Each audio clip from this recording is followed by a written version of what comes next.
Hey, so in this video, I'm talking about two really popular VPNs, and they are Surfshark and NordVPN. Now, I've tested both of these out, and they both work really well and have a lot of very interesting features. However, there are some differences between them and some areas where one may be better than the other, and that's what I want to talk about today in this video. Now, just in terms of getting the VPN themselves, all you'd have to do is go to the website of the one that you want, so either NordVPN or Surfshark, and then just sign up, pick a plan, and download the application, and then sign in with your credentials, and that's it. You're good to go. You'll have the VPN of your choosing ready to go. And I'll also be sure to leave a link in the description below that will actually get you a discount on either one of these. Now in NordVPN, once you actually open the app, this is not the page you're going to get. You're going to get this one over here. This is the home page. It has the VPN information on the left side, and then you actually have some add-ons here. So you have Threat Protection Pro, which comes with NordVPN, and this is pretty much an antivirus. You get an ad blocker, you get a malicious file tracker, so it checks to see if you downloaded anything malicious, and it also checks if you have any vulnerabilities in your system. You also get the option to send files securely using the VPN, so to make sure that you can send files and not have to worry about any of your data leaking or any of those files getting hacked or intercepted along the way.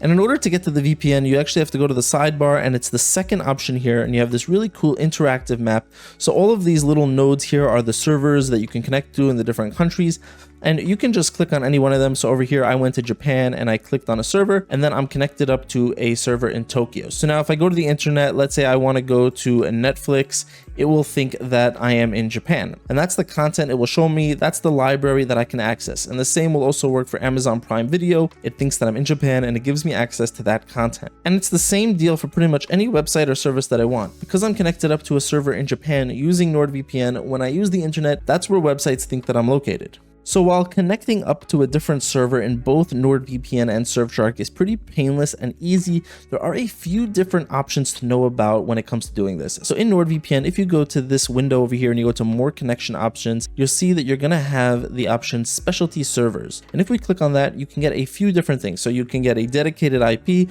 which is pretty much your own personal IP address. And this can help you because when you're using a VPN, you're going to have an IP address, let's say from Tokyo, but other people using NordVPN will have that same IP address. And sometimes when you go to a website, that can cause problems because it sees that a lot of different people are using the same IP address, and getting your own dedicated IP could be the solution for you. Now, both NordVPN and Surfshark offer dedicated IPs. However, it is a feature that in both of these you will need to pay more for. NordVPN also offers a double VPN option here, which allows you to connect to two different servers before you connect to the internet, which gives you even more anonymity, making it harder to track you down because now you're going through two different servers or two different locations. And Surfshark also offers that as well. It's called the multi-hop feature over here. Now, the next few options here is where things get a little bit different. So in NordVPN, you have the obfuscated servers. Now, if you click on this, it will give you a server that's been optimized to make it seem as if you're not using a VPN at all. So if you visit a website that detects VPNs and may block you for that, using an obfuscated server may be the solution because this will hide the fact that you're even using a VPN. Now, Surfshark doesn't have obfuscated servers,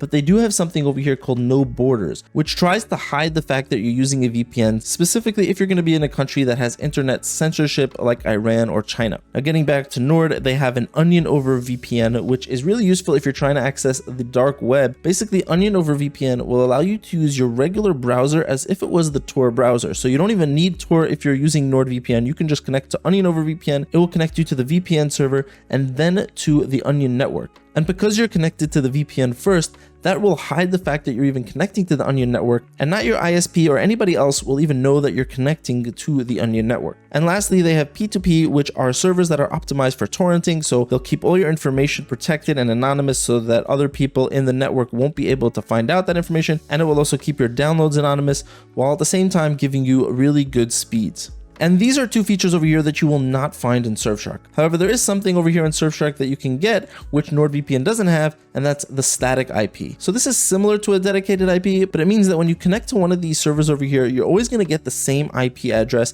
and it's not going to change. Because if you were using these regular locations over here in Surfshark or NordVPN, you may get a different IP address every time you connect. And like I said before, that can sometimes cause a red flag. You may wind up getting a lot of those reCAPTCHA notifications that you have to verify yourself, and that can can be really annoying.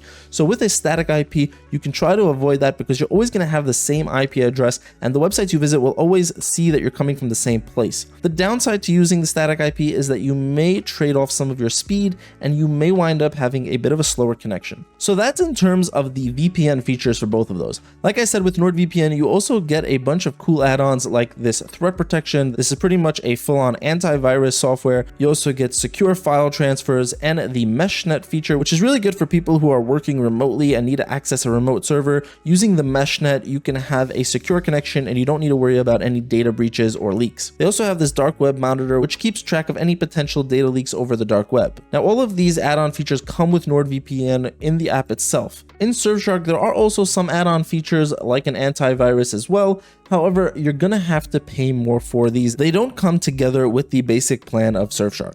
In terms of their settings and features, I would give NordVPN the upper hand because there are just a few different things you're going to find in NordVPN that Surfshark doesn't have. So for example, if you go to your connection and you go to your protocol, NordVPN has the NordLynx protocol, which I found to be probably the fastest protocol amongst all VPNs that I've tested, and I've tried out quite a few. Also, if you just go through these settings, you'll find a lot of different things that you can customize that you just cannot do in Surfshark. For example, if you go into the kill switch, it's not just going to be a regular kill switch that disconnects your internet if the VPN ever stops working, which is generally really useful if you're connected to an internet connection on a network that is not very secure, like public Wi-Fi. So you can always make sure that if your VPN ever stops working, your data is not going to be exposed over the network because the kill switch will make sure that your internet also stops working.